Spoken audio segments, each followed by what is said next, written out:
I like it when it speeds up down there. Welcome everybody. Such a pleasure to have you all on, and I think we're all live, and we should be live. So can't wait to get this going. Thank you, Tamar, Ricardo, and everybody else who's joining us this evening.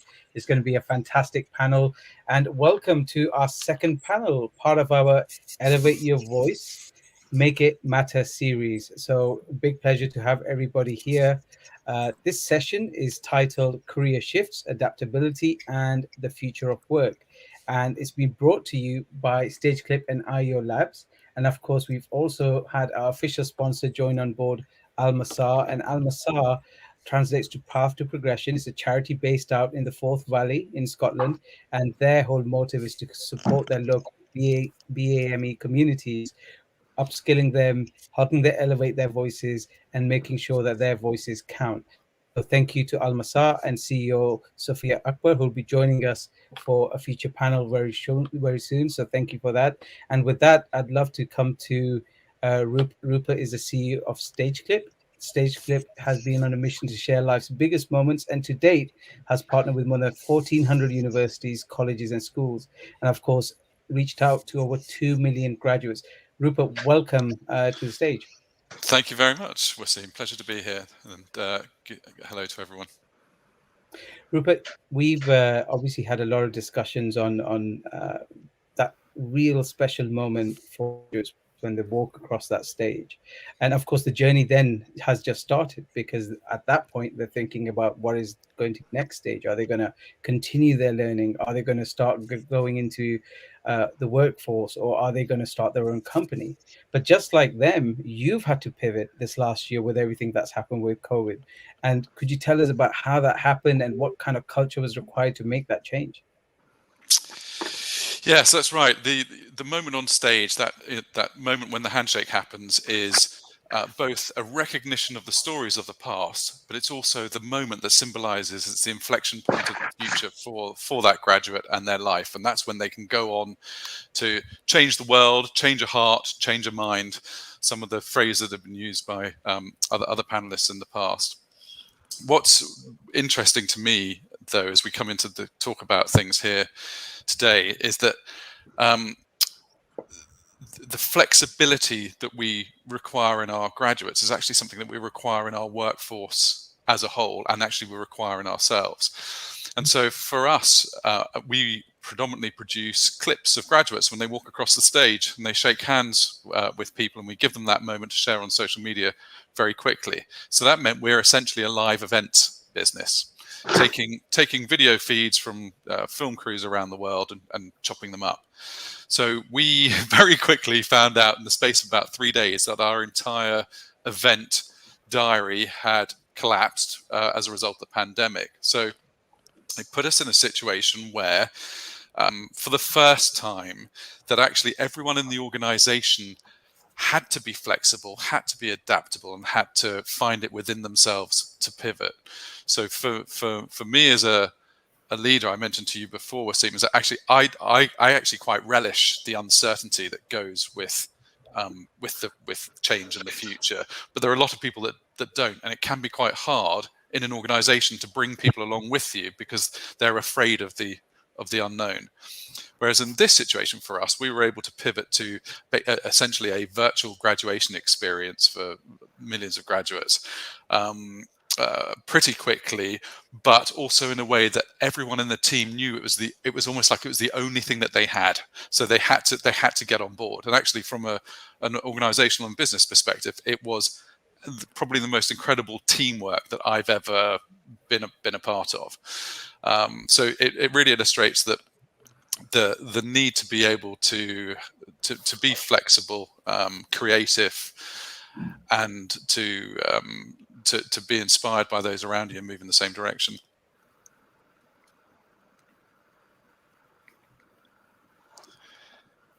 Oh, I think your mute button is on.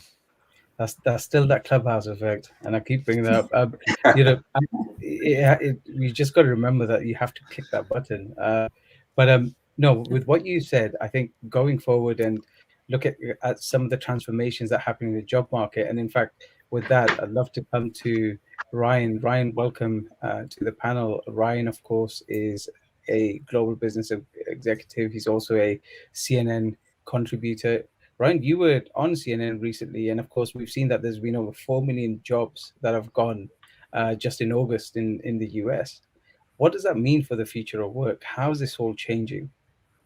Well, it's great to be a part of this great panel with all the great leaders. And, I think when you look at those numbers specifically, right, there's a lot of people actually choosing new jobs too, right? And then choosing not to re-enter the workforce. And this is not just a US thing, this is a global thing, right? There's a shortage of workers. So what does that mean, right? If you think about pre-pandemic, we were talking about, companies were talking about, let's try to give back to the employees. Let's, put the onus on them and educate and add value. Well, guess what? 2 years later, this learning curve is on a different level now. Some of them enjoyed this balanced workplace, found what the passion was, and was holding the employer more responsible to what they want to provide that safe place. And why that's important, because the leverage is starting to change. It shifted a little bit because of the growing economy of the gig worker as well, Wasim. And so when you start to see kind of the new age of wanting to, we were kind of seeing with the millennials and Gen Zs, especially, we're already taking less of a pay cut to do things that they were passionate about volunteering and those kind of things before the pandemic. It just started to put that spotlight further, would seem, to all generations to go, okay, do I want to work for you? Do you manage my values? Are there jobs that I want to do? And, that's a question no longer that people were thinking about. Now people are acting on it. And I think that's what you start to see with the numbers of trying to find the right partner. I mean, it's more of a partnership than ever. And employers, on the flip side, just to wrap this up, employers can't just offer just money. It's about the overall package, right? And I think that is why we're seeing the difficulty for some of these companies thinking, going, well, it's hard to find talent. Talent is there, but you've got to be able to recruit them in what they want, not what you want, and just saying, well, we'll give you a 20% increase. That's not. No longer, we're talking about health benefits, mental health, we're talking about volunteer, paid time off, vacation, you name it, everything is on the table for many of these companies.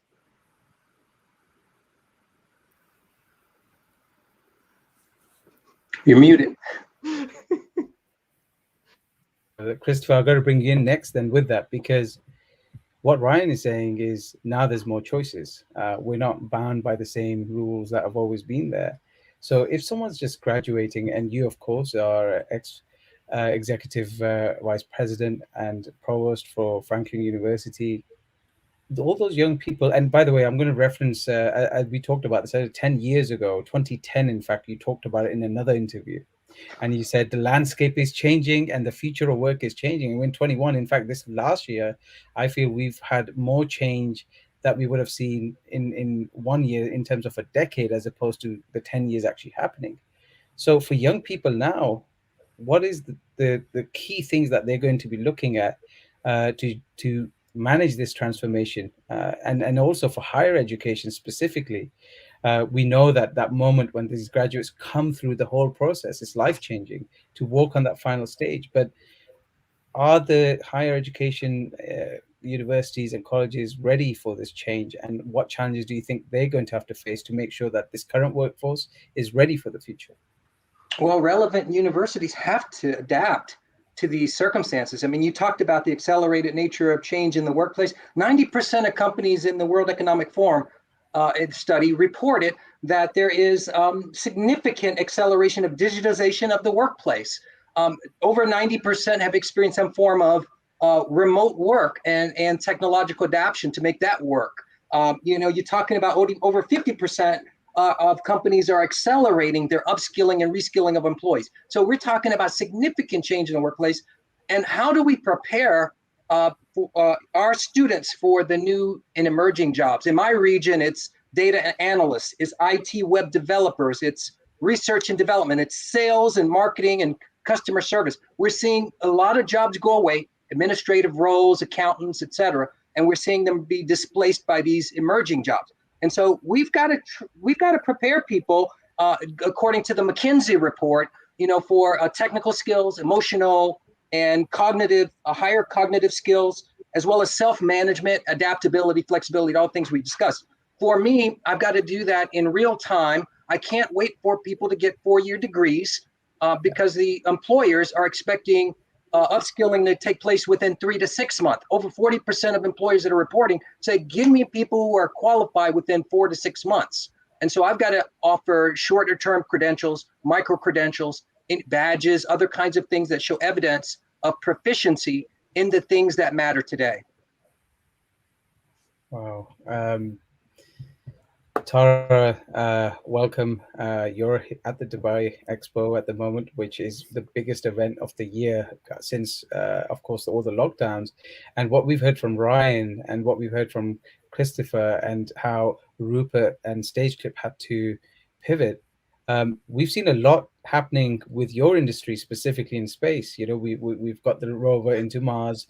We've had a Trekkie in space. So there's all this happening. But, you know, in terms of what you see going forward, do you see the pace going to be, or the rate of change going to be exponential going over the next decade, just with the fact of what we've already achieved? Do you see this going faster? And if it's going to go faster, Christopher mentioned there that, you know, micro credentials, there's going to be more practical, experiential learning. What's your thoughts on that? Yes, so thank you for the question. So for everybody's perspective, I work at NASA, so I am a federal employee. I'm a civil servant. So I have a government perspective that's a little bit different than the folks on the panel. And I will tell you, during the pandemic, our workforce had to adapt from working at home. Like you said, we landed on Mars. We had our first commercial crew launch off of our American soil again. We've done all these things during a time when the workforce was mostly working from home. There was many adaptations we made, including adaptations to how we deal with our interns, because we are well known for having a very strong internship program. And now, if the students can't come and get their hands on the hardware, get their hands in the lab and do things, how on earth do we retain our future workforce? How do we keep their attention and keep their interest? And so that is something we had to adapt to as well. So we were off making all kind of virtual internships for these students. And trust me, that's not that easy. And it worked. It worked. In fact, it's worked so well that even my interns has made an impact on where I am today. I had to present a paper on lunar sustainability. She put in a brand new part about keeping the moon clean when we go back with all these humans on it. And that was something I hadn't thought about before. But it's valuing the voice of the young and the incomers, the next workforce, and putting that into what we do now and moving that forward. So yes, so we're the government. So pace is changing because we want them to. And the pace that's changing is really us working with more commercial. As you mentioned, we had, Blue Origin had a launch with Trekkie last week or 2 weeks ago. And that's what's called commercial. So the government right now is trying to enable and fund and support more commercial entities going into space on rockets like Blue Origin or SpaceX or Axiom Space, building a new space station outside of the one we have now. A few days ago here at the conference, Blue Origin announced they're going to build their own commercial space station as well. So that means this is going to move at a pace like the government hasn't seen. This is a competition now. And they're going to be looking for new graduates to join that force with all the passion that they need, that is required more than I've ever seen. And we're pretty passionate at NASA, but the passion is going to be required. And believe me, out here at this conference, there are young people everywhere, just so anxious to be a part of this new fast movement of commercial low Earth orbit and more people getting access to space. And that's not only the jobs that we've known right now, but it's jobs we can't even conceive of yet, because these commercial entities are going to be able to do a lot more than the government has, as we have been mostly expeditionary or exploration based. These companies are going to bloom, and I can't even conceive of some of the opportunities for the recent graduates that are going to be coming up. You're going to need space. In addition to astronauts, you're going to need space janitors. You're going to need space entertainers. When you start All of populating it. space, you're going to need everything. Everything that we have on Earth, we're going to need up there. That's right. That's right, Christopher. Shay, you've got a lot to think about, because what everybody's saying here is, you need to think about all this stuff. When we had a last discussion, and I remember I asked you what you were doing when you were 11, and me and Rupert and all of us, we kind of talked about, well, you published a book when you were 11 years old, right? But it seems that's not going to be enough. So you've got a lot more to think about. What do you think? How do you feel about everything that's happening around you right now? Do you feel it's more empowering for you? Do you think it's something that all this uncertainty, because there's going to be a lot of uncertainty.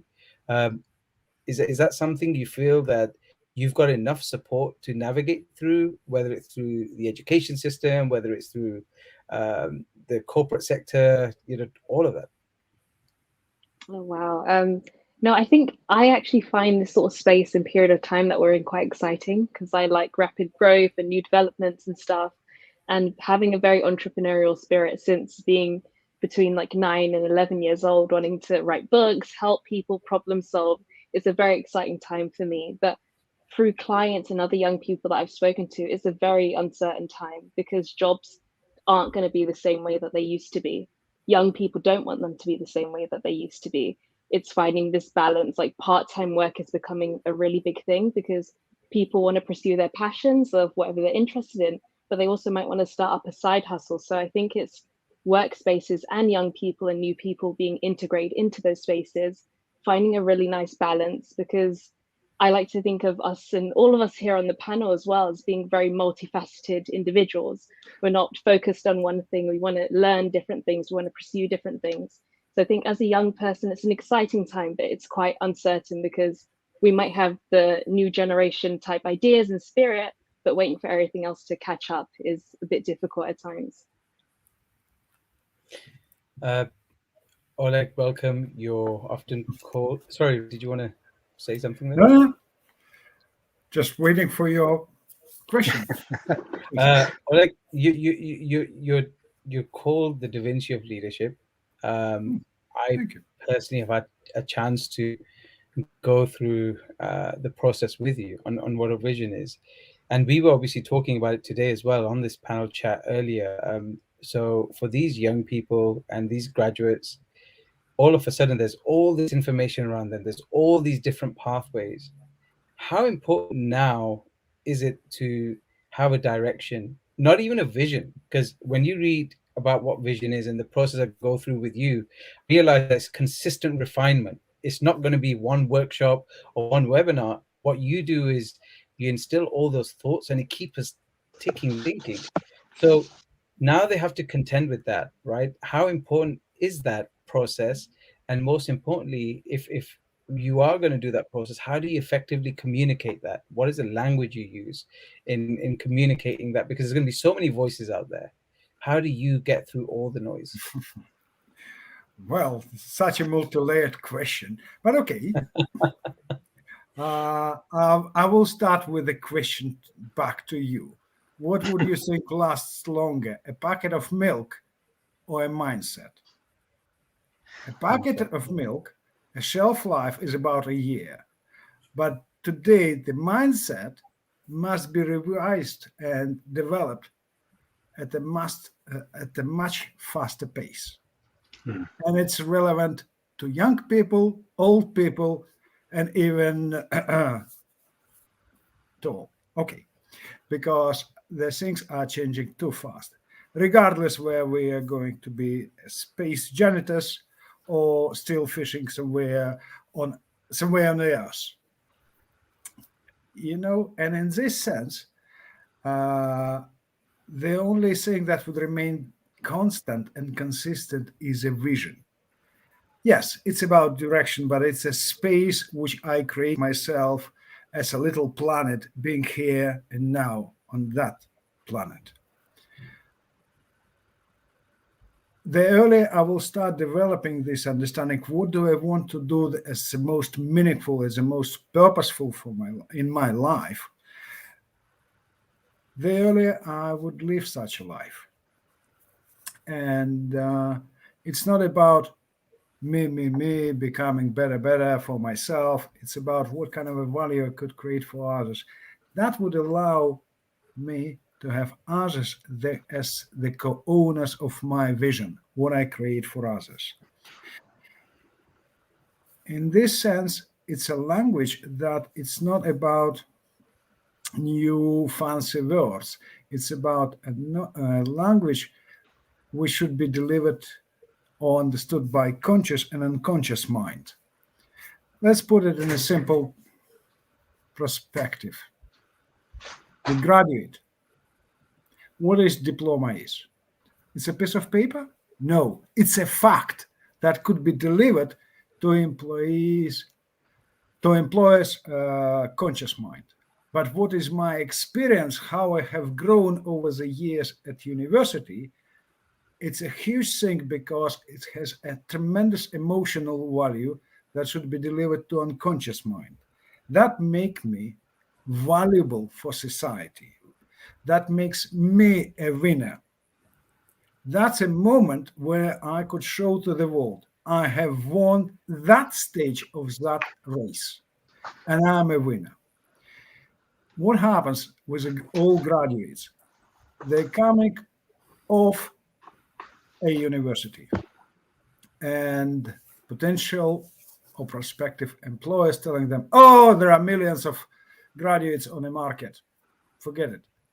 They're trying to diminish your win. No, that's the wrong stuff. And here I need to stand firm.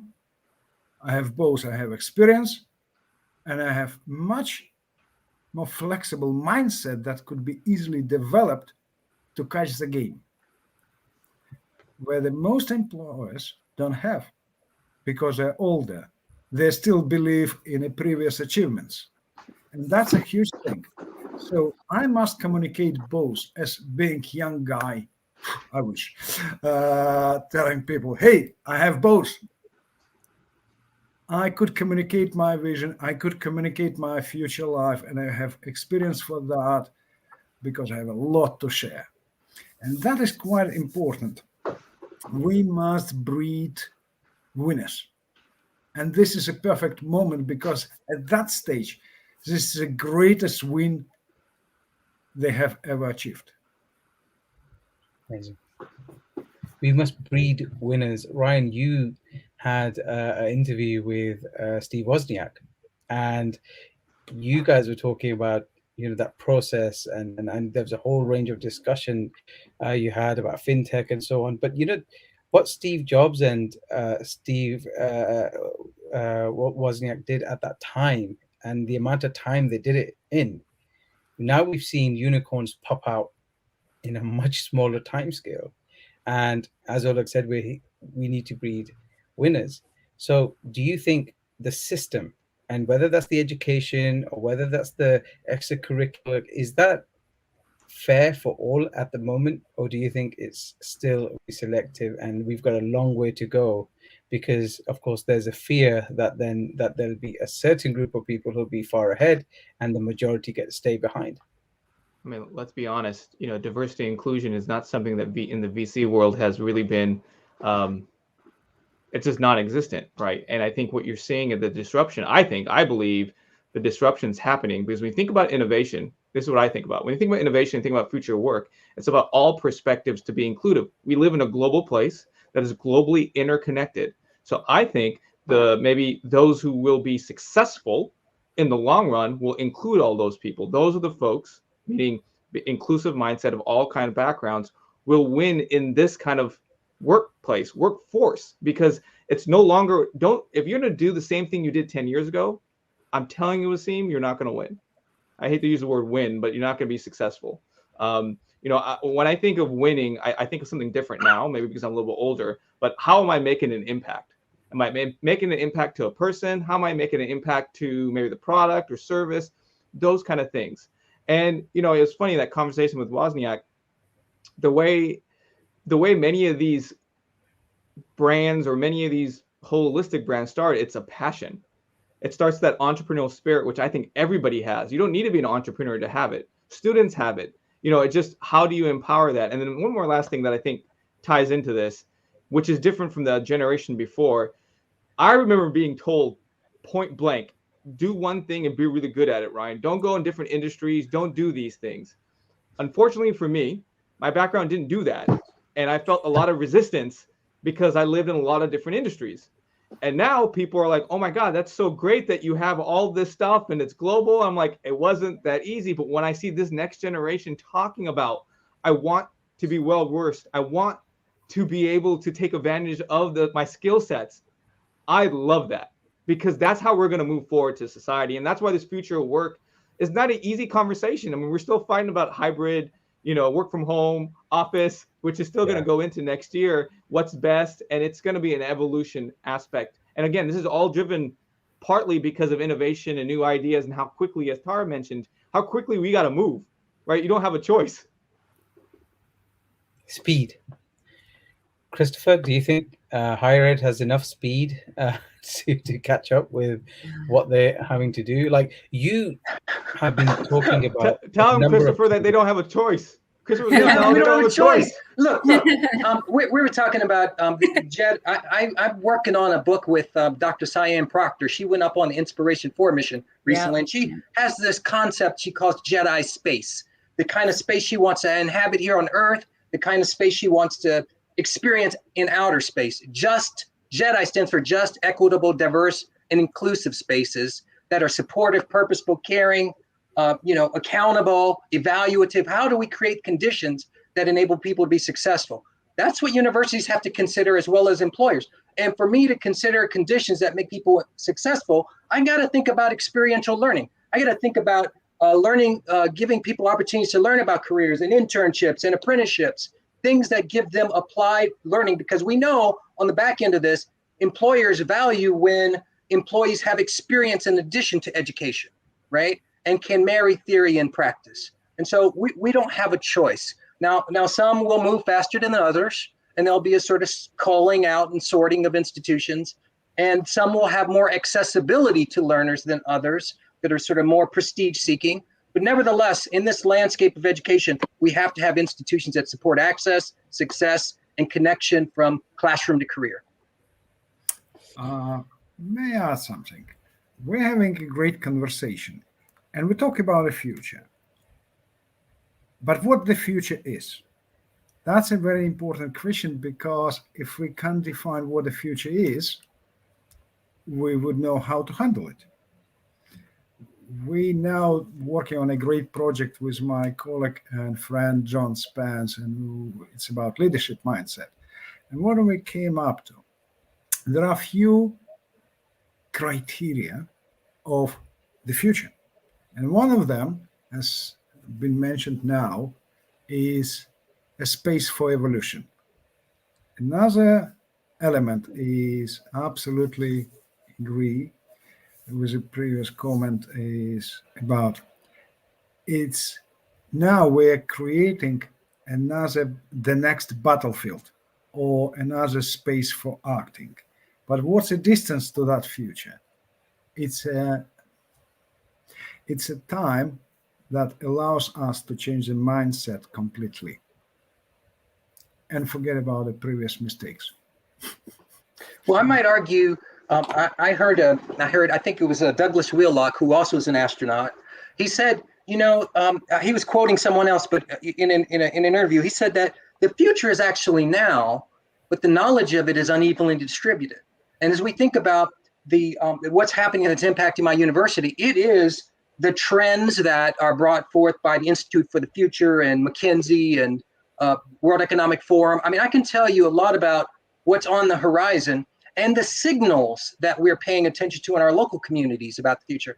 I think we have to be in touch with those things in order to make informed choices. Can't predict the future, but I can sort of pay attention to these trends and signals. Yeah, but when we facing signals, they're already in front of us. They are strong. Too late. It's about reading weak signals. And that's about wisdom. Ooh. And that is very different ballgame, because everything that we see around us, AI, driverless cars, all these commercial space flights. It's already happened. It's not just a strong signal. People believe it's a signal. Come on, it's a reality. That's fair enough. The future is already here. It's not something we're going to imagine. We're already on the moon. Yeah, and but we're therefore already we talk living in about Mars. understanding of the future, how distant it is in terms of being a real future, not the future that we excited because it's happened. So what interests me is that all this talk is really, really interesting and fascinating. So how does today's graduate present themselves to an organization that they want to work for in such a way that they can communicate their desire to have some of the work-life balance that Lachey talked about, to demonstrate that they can be flexible, to show that they can communicate that okay, they've got the piece of paper, but how do they communicate in today's day and age that they've got these other characteristics that are so important for business and indeed other organizations as they move into the future? I just wondered if anyone had any views on that. Well, Shay, I'm going to bring you into that. Most of your life is spent on video, or maybe audio, but a lot of it's on video. So, I remember I did my first CV when I was 12 for work experience, year 12, I think it was, for 1 week. You had to prepare that. How do you want to express yourself, and how do you feel it's easier for you to communicate that? I think it's a bit of a difficult one still, because even though we have these very futuristic aspirations for what the workspace is going to look like or what a CV should look like, I've had experiences, at least one I can reference, where I had everything I'd ever done on my CV, keeping it as short and concise as possible. But to a workplace or to an institution, that can sometimes be a bit scary or unappealing, because when you show them too much, they're like, oh, is this person going to stay here? Are they too aspirational? Are they going to be able to be a solid part of this team? So I think it's an interesting space. And I guess what we're doing here is going to be a big help for that, where people get to share who they are, what they're about, and what they're looking for through video. But especially having that on a piece of paper, you might be like, oh my gosh, this person's doing a ton of projects, at least from my perspective, whenever I've shared my CV anywhere. So I guess it's been an interesting space to navigate. But I think institutions and workspaces are just going to have to come into a space of being accepting that young people are multifaceted. They're probably running a YouTube, a side hustle, got a small business, doing something else, studying. So I think it's just something that's going to have to be accepted. But at the moment, we're still sort of transitioning into that because there's tons of red tape. I think it's got to be more than accepted, Lachey. I think it's got to be embraced, because actually, people with those types of attributes are actually the kind of people that I would want in my business. The fact that they have many strings to their bow, that they can do lots of different things, that they can turn their hand to almost anything, and that they're using technology in many instances to do it. The fact that they've got a side hustle means that they're learning about some of the core fundamentals of business that you perhaps wouldn't, like firsthand for real, rather than in theory on a piece of paper. So I think it's brilliant that that you've got those, all that stuff on your CV, and if you can then present it in such a way that it's not an overwhelming piece of paper for someone who's recruiting, you can bring it to life with your own personality using video and other technologies, then I think that's a really powerful thing. Thank you. Tara, just to add in that then, with how NASA's recruiting, I know you're offering training out to students and interns. What is the recruitment process? Where is video playing a role? How is the CV process looking for these young people? And most importantly, what are you looking for in this next generation to kind of take over and navigate and essentially become change makers in this decade? Yeah, right. We get thousands and thousands of applicants for internships that are very small in numbers. So how do we ever get through all of those and decide who's going to be the best fit? What we try to do is, well, people are three-dimensional. They're not a two-dimensional piece of paper. So the three-dimensional includes, yes, your professional activities, but who you are as a person too. So what we've traditionally been doing is actually getting out into the public and meeting as many of these potential interns as we can. We enjoy going to universities or going to other institutions of where we can find high school and undergraduate students so that we can meet them one-on-one.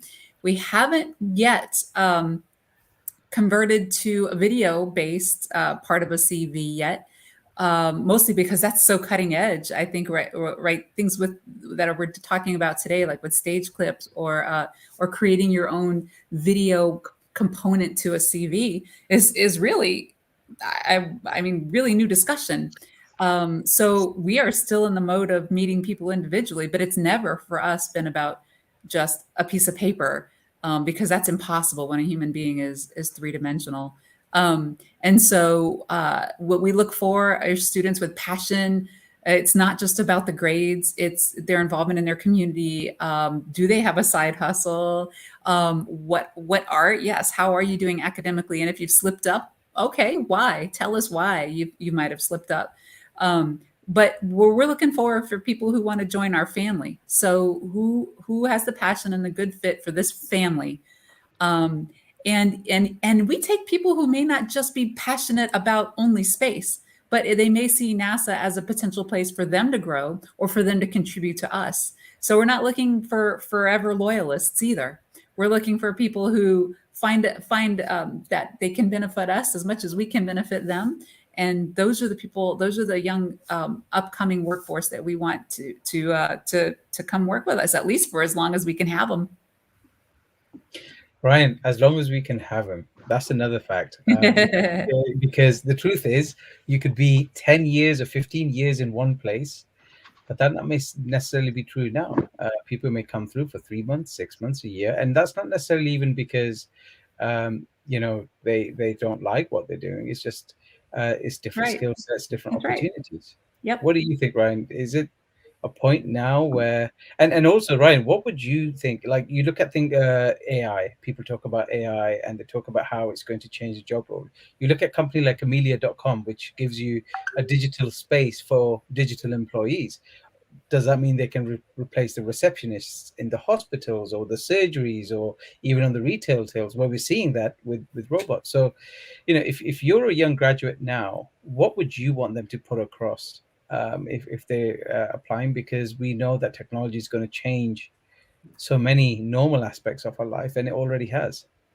Well, one thing, technology and AI and the future, even talking about manufacturing and automation. I mean, there is so much there to unpack, which is probably another whole episode. But governments and companies still don't know the answer to that, right? How to appropriately do that. They're still working together. So, if I was a graduate, I wouldn't feel overwhelmed, because it can be overwhelming to go, well, what jobs are are out there? Don't focus. I don't know if this is good advice or not. I don't think about focusing on a specific job. Focus on things that you want to explore and want to be associated with, right? Stay a little bit more macro. You'll be so surprised. Like Tara just mentioned, which is, I love what she said. We may not even pick someone who loves space or science, somebody who's passionate about it. We want to take value from them and vice versa. Guess what, Wasim? That person most likely will become a lifer at NASA because they're the willingness to accept them, right? And what I found as a grad, if I would say my advice to graduates is, I know it's really paid. It's like everyone's asking, well, what's your job going to be? What's your major going to be? Like, I wish I would have done this. Just take a step back. Think about the things that you are good at, one bucket.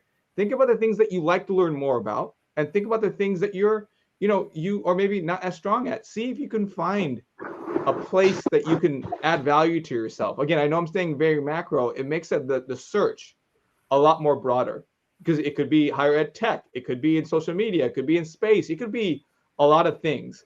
And I think that's what's changed from maybe 15 years ago, where many of these industries are bleeding into each other.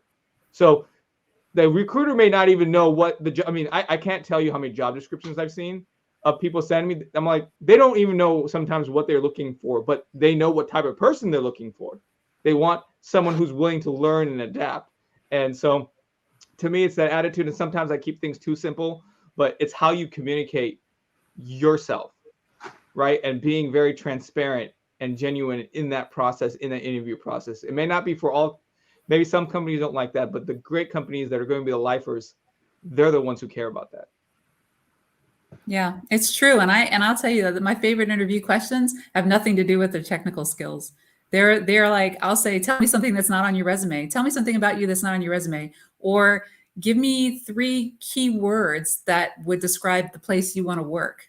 You know, what kind of a work environment do you want to tell me about it? It's all of my questions are always personal or behavioral, I should say. You know, I saw a comment that go across the bottom of the screen. The guy says, I'm a lawyer and I'm just sort of too busy to do these other things. And, you know, at a time when brand management is such a critical aspect, it is an executive skill today, not just for yourself, but for your company. If somebody's doing it well for themselves, I can see them doing it well for the company. You have to find time to do the other things. I mean, I think there's been a 4-fold increase in individuals seeking out opportunities to learn new skills online, right? And so there's you know, how do you find time to learn a new skill in a converging market? I mean, banks are no longer just financial institutions, they're tech companies. Insurance companies are tech companies. So why not learn some of the technology that enables you to be valuable across multiple industries, whether you're an attorney or an artist? You know, I think you got to find time to brand manage. Christopher, Domino's calls them Domino's Pizza. Those are not, they call themselves a tech company. They don't call themselves a pizza company. They call themselves a tech company. Absolutely. I think any business in the modern era has to consider themselves almost as a tech company first, and then what you do with that technology to deliver whatever your product or service is almost secondary now. Everyone has to have that that remit and that understanding. Otherwise, business can't move forward, or they'll just be taken over, or usurped by someone else. And if you're not building your brand, you're in a competitive marketplace. You know, there are 4.5 billion internet users that are likely, some proportion of them vying for opportunities that you see of value. They're doing the extra work for it. They're developing the competencies to make themselves qualify for it and communicating that in their brand. And can I tie this back to the young generation? Like, companies get applauded when they make pivots or strategy changes to their, brand or to the overall. You can do that as an individual too. It just doesn't get into the news. You can pivot to, you still have your core values, but maybe you were good at something else and you kind of did a pivot. It's okay, but be open-minded about that. It's not a bad thing. It's actually, that means you're learning about what you want to do. Yeah, I'd agree with that, because you sometimes meet people who have changed or pivoted and they're almost embarrassed by the fact that they had to do it. And I'm like, no, the fact you can do it and you did do it is actually a really good sign and should be embraced, because you're the type of individual I would want in my organization. And I'd say that to any graduate out there. If you've got, if you changed course at university, for example, even halfway through, in the old days, that'd be looked at as like a bad thing. Or they've got no stability, they've got no resilience, they can't do this, they can't do that. I would look at it as, okay, you found out what you didn't want to do, and you did find out what you did want to do. Well, that's actually a really good thing. Yep. Yeah, I just had a phone call with a student a week or two ago who called me about this very thing. She'd graduated with her master's degree. During her master's degree, she'd done some work at a hospital, and now she was kind of worried. She needed some help talking through what she should focus on for her career. I said, well, what do you mean what you should focus on? Go try things. And she told me all the things she was interested in. And have you tried that? No, I'm worried that, that if I switch 2 years in or 3 years in, it's going to look bad. Or I was like, those days are over. Haven't you heard? You're talking to me. I'm 20 years older than you. Listen, get out there and try it. And then, and then try something else. We expect it. The workforce expects it. And you can bring that value, those learnings, into wherever you are at that specific time. It amazes me, even in our business, when we'll have a discussion about something and then someone will say, well, actually, I had a little bit of experience of doing that. I reckon I could do that for you. I'm like, wow, we've got a skill set there that I didn't even know we had. Right. And they've kind of felt it was a skill set that perhaps wasn't relevant to our business when we were originally talking. So, I would agree. So then all these moments that we go through school, and all these recognition things that we do, whether it's sports or whether it's you won that top prize at school because you came top of the class. Would you say then, and this is open to any of you, all of you, and those moments could be part of that journey to showcase what our interests are, like all the things we've talked about here now, in terms of what our interests are. What else do you do outside of what's on the CV? Would that, do you think, be helpful in how young students and graduates communicate? And you have all that, because everybody looks at social media. Everybody's looking at your social media when they're looking at hiring you. We know that because companies get to then sidestep a lot of the things and look through all your history. So if we look at that perspective and think, okay, if a company's going to be looking at my history of my life, why not showcase my best foot? Why not showcase what I've really enjoyed, what I'm really passionate about on top of my current skill set?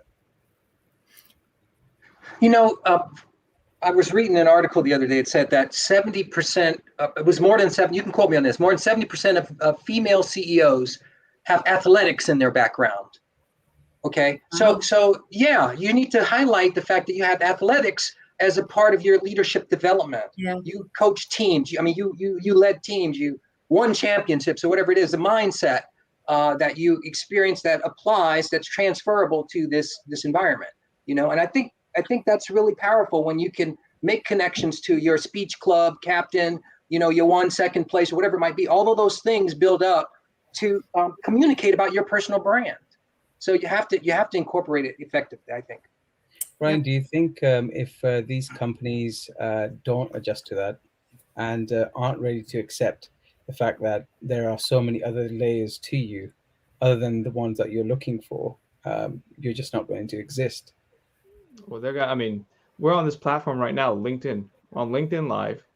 Talk about a platform that many companies, and only increasing even from a trust perspective, they want to see what you did. You have an opportunity to put all these accolades, your experience, and have a chance to explain yourself than someone else, and you get to control the narrative, right? Those companies that still want to try to continue to put, I know some roles are very clear cut, but there's some roles that are not really nice in a box, right? So how a company can go, I think this is where the recruiting, where we're going to see tech and AI, and just in the future, this is going to be disrupted. Because it's just not words, right? You know, people are going to be taking, what did you post? What did you share? What did you say here on LinkedIn Live to say, what it is? And then when they get to meet you as a person, are you as consistent of what you posted and what you said about you? I can't tell you how many Google searches people do about all of us here are and I'm pretty sure brand everyone integrity. Integrity as a person, as someone as a worker, as a leader, as just a human. Being kind is probably the easiest thing to do. Being yourself is easy to do, but I know it's difficult because when you're younger, even us to our age, we look around. Well, this person is doing this person is doing that, they got this type of job. We don't know the process of that, but you can control what you can control. And I think those are the things I would love that to stay that focus on. And I think companies are looking, the great companies are looking for people like that, are looking for people who are going to make an impact, not just from the role they are having, but on other people on teams. Yeah. And actually, that's where, as you say, something like this platform, other social media platforms, and things like the resume clips that we're going to be doing with StageClip really help with that, because you start to get that insight. And if you can start to see that consistency when you meet that individual in person, or even over a Zoom interview or whatever, then hopefully they then can back it up. So you've seen already, you've got a good feeling, you've got a good understanding, and then you dive a bit deeper and can back it up. And if you can present yourself in that short snippet, in that quick way, instantly, to spark the interest of the recruiter, the organization, then that gives you an edge, actually. Right. So we are in that final, closing minute. So we're going to come to our section, which is called Voices from the Field. Now, Voices from the Field is part of, as IEO Lab and StageClip have come together to bring this series together, elevate your voice and make it matter. the whole panels are there to guide these young people and graduates. And what we'll be doing now is taking your advice and on two specific questions, and then filtering that through to the students who are going to be undertaking a series of workshops going forward as part of this whole campaign and series. And they'll be going through how to craft their story, what it takes to be confident, what are the internal factors that they need to consider. So coming on to that section now, I've got two specific questions for all of you. The first one is, could you share any insights that graduates in the 21st century and this coming 2022 will need in terms of workforce demands? And Oleg, I'd love to come to you first. What skills do you think these young people are going to have and demonstrate, and how should they be communicating that? Thank you, Wasim. I believe, and sounds simple, but it's a very difficult question. If young people could answer clearly what their aspirations are, it would define their consistency. They will define the consistency of their message, that would reveal their passion, where they're communicating it on social media or on video or talking to themselves, is very important, because it's not about changing the course or not changing the course.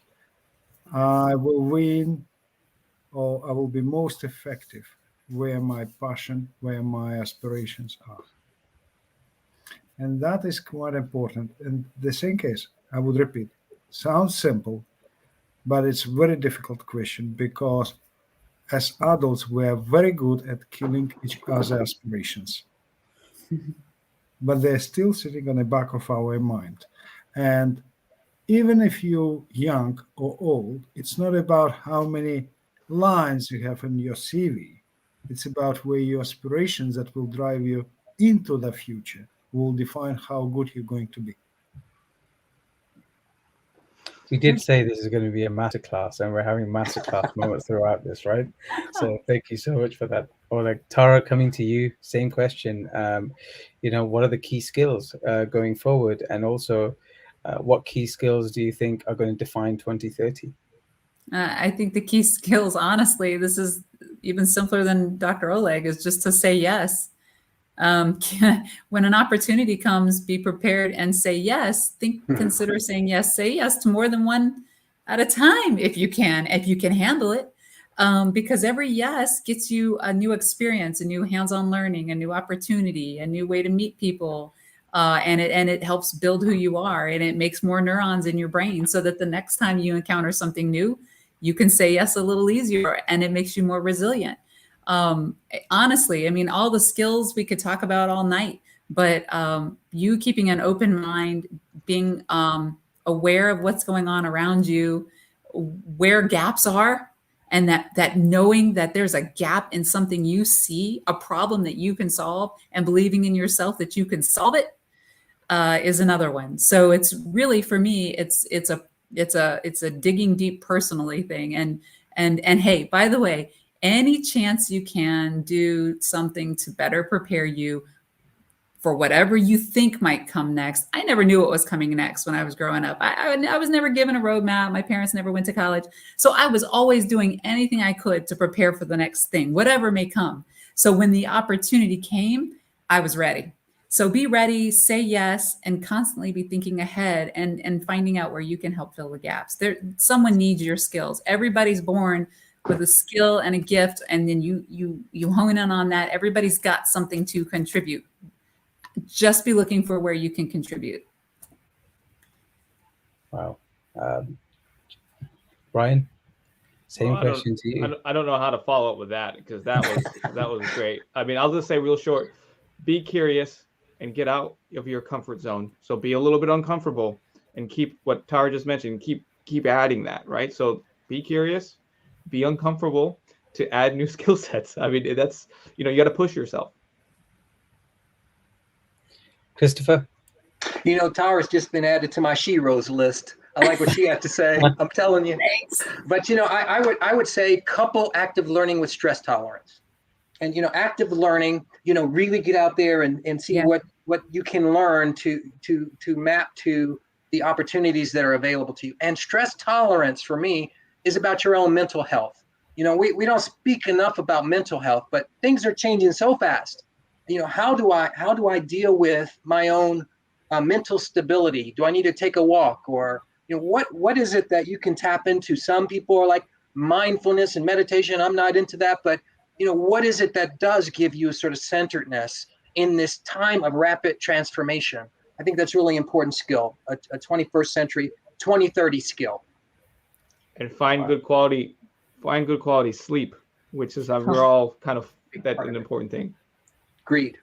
We're all guilty of that, especially when we spent all those long nights talking away last year, and yeah, we're definitely all guilty from that. Shay, you've heard some fantastic information, but you've been so clear in communicating yourself. I'd love for you to tell us, what skills do you think are important for 2022 and beyond, and what skills you think are going to be important in 2030? Oh, thank you so much for everything that everyone shared. It's been spot on, and my brain was spiraling since the beginning when I first heard the question. But I think an amazing practice that especially young people could take on when going into these new spaces is learning to invest in yourself, be that academically, mentally, physically, spiritually, if that's something that you're open to as well. But learning to take that time to grow yourself. You can't always wait for someone to knock on your door. You can't wait for school to give you that next step. I think taking that initiative to better yourself and to grow yourself, and also to tie in with the point before, is to, especially in business settings or work settings or educational spaces, present yourself and think of yourself as a business. Think of your interactions as business to business. That's whether it's going for a job, you're wanting that person to invest in you. You're wanting them to allow you to participate and be a part of their larger investments, and think of it that way, because sometimes as young people, we come with these mindsets of groveling and please accept me or please pick me, but have that confidence of, wow, I do actually have something to offer. And this would be a great investment for your company, and I would be able to add some level of value. I think that can really help to level the playing fields and also make you feel seen, heard, and avoid any disputes in the workspace and all these other things that can go on. But just really investing in yourself, believing in yourself. You have to be your first cheerleader. You have to be your first supporter. And so that's really what I think could be important in going into these new phases. Well, I've got goosebumps now. Yeah, It's so good. Pretty amazing. And I think what's really interesting is you have that confidence to do that. And so one of my bits of advice would be, so Al-Masaar, who are sponsoring this Path to Progress and serving underprivileged communities, in many of those communities, trying to find that confidence when you haven't been taught how to or shown how you can have that confidence is really, really difficult. So the one bit of advice I would give to everyone, including them, is that, and it goes back to Oleg's thing on aspirations, is that no one has the right actually to judge you. Just be you. Who has the right? Just because all these wonderful people are on this panel, for example, have done incredible things, doesn't mean that you're wrong, not as worthy as them, can't exceed your own goals and even the goals and aspirations of others that have set for you. So just be yourself and don't limit your mind. Don't limit your mind, your soul, or your heart by what life has already given you and what you think the norms are, because they're not there. They're sort of made up. I mean, they are there, but they're kind of ethereal norms. You can be anything you want to be. You can be anything you want. Well, Rupert, I'm going to take you on that. I'll tell you what, after this is all done, I'm going to tell you, I always wanted to be a music producer. I ended up being a pharmacist. And you can still do it. You can still do it. The reason why I love podcasts and all this stuff is what we're doing now, right? Is having this conversation. So, and you don't have to be, P. Diddy. You can be a producer in your bedroom and enjoy it. It's kind of that's the thing, and learn from it. And that skill and that learning and that creativity and things can also be of benefit to other organizations. Yes. Yep. You're absolutely right. Rupert, apparently you have an astronaut story that you haven't told us. Okay, so going back to things that we say we want to be, yes, that astronaut story was when I first started my first business, and I was on the what they call the dole, receiving benefits in this country. So I was getting the government benefit and trying to set up my business at the same time. So I really just needed enough food to eat. But when you go in to have meetings with your advisor in these places, they want to know what you can do and what you want to be, so they can match you to jobs. And so when I sat down in this center, they were always like, I can drive trucks, I can be a cleaner, I can work in marketing or whatever. I said, I want to be an astronaut. What vacancies have you got? And they kind of looked at, they went, no, you can't be that, you can't do that, you can't say that. And I said, well, I just have, that's what I want to do.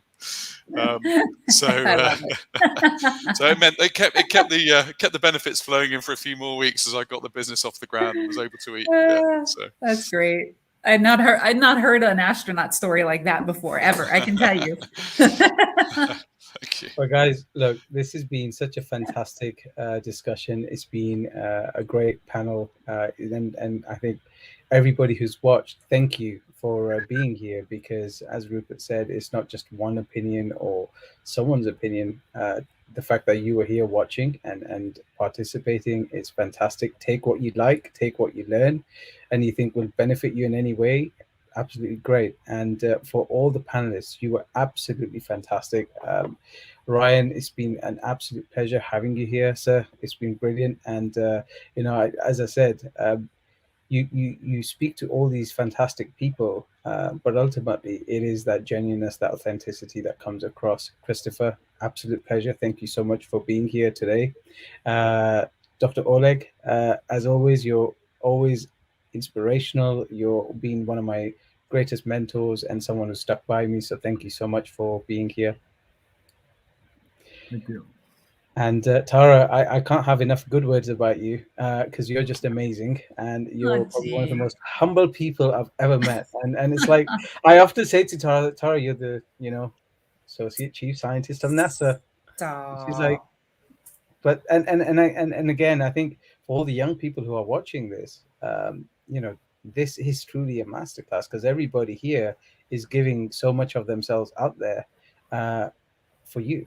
And there are people like that out there. And Shay, for you, I think you're just full of potential. And you're not just full of potential, you're already realizing it. And the way you communicate and the way you come across. And that's something that I think should be there for all. As Rupert touched upon, there are communities out there, marginalized communities, who don't have their voice elevated, who don't have that conversation.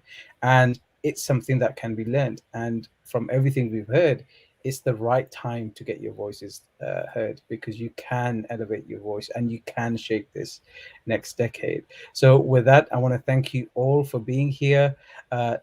Rupert, I'd love for you to say some last words on why we did this and why you specifically are so passionate about elevating student voices and what you see for the future. Thank you, Wasim. And first of all, thank you to you, Wasim, for facilitating this and putting this amazing panel together.